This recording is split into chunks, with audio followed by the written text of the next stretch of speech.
Salute, folks. It's your boy, the insurance junkie, your fiduciary fella, the all-star advisor Alonzo Hall, your social media insurance bro and registered financial consultant.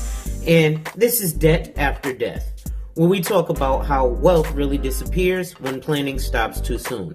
And in this sub-series, I'm walking you through real case studies from my career, not hypotheticals, not theory. Real people, real consequences. So the year was 2013, and I'm sitting in my office doing paperwork when I get an inbound call from a woman who sounds urgent. Not casual, not curious. Straight up urgent. And so she says, I need to meet with you as soon as possible. I need to get life insurance for my husband. So we schedule a meeting, and she lives in Pleasantville, New York. Mind you, my office is in Manhattan. I pull up to a beautiful home. Not flashy, just solid. The kind of house you can tell was built with pride. Come to find out, her husband was a self-employed contractor who had built that house from the ground up with his own hands. The area was so nice they were paying more in property taxes than they were on the mortgage each month. Now, here's why she was scared. They had a 41-year-old neighbor next door. He was fit, he worked out regularly, and he ran long distances every day. That neighbor collapsed and died of a heart attack that weekend before during his daughter's sweet 16 birthday. So it shook the whole block. Now back to my clients. It was a husband, wife, and 2 elementary school aged kids.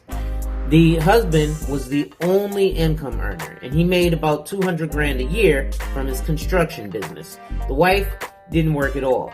And in her words, if something happens to him, we're done.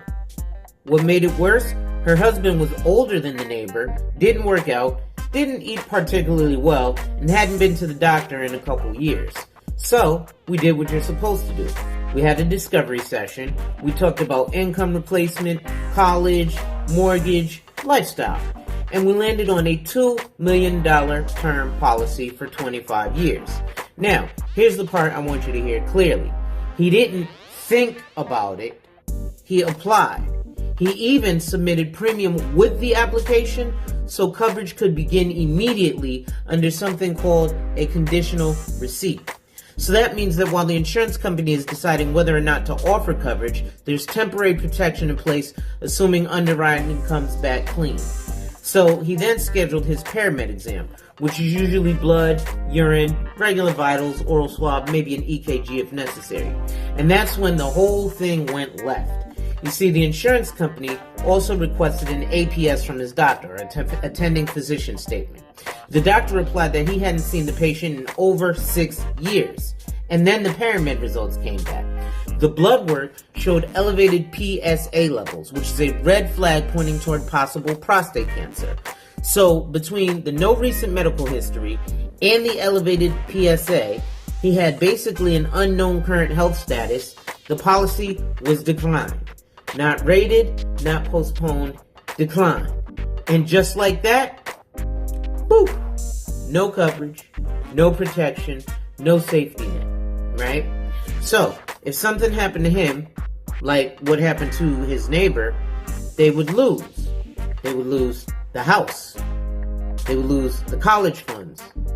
They would lose 2 brand new cars. And everything that they built over 25 years of sweat and hard labor. The kids would probably have to go live somewhere else too, because the mother's lifestyle would completely change. Not because they were irresponsible, but because they waited too long to find out the truth. So, here's the lesson that most people miss. Life insurance doesn't punish you for being unhealthy. It punishes you for being unknown. Thinking about it doesn't protect your family. Good intentions don't pay the mortgage.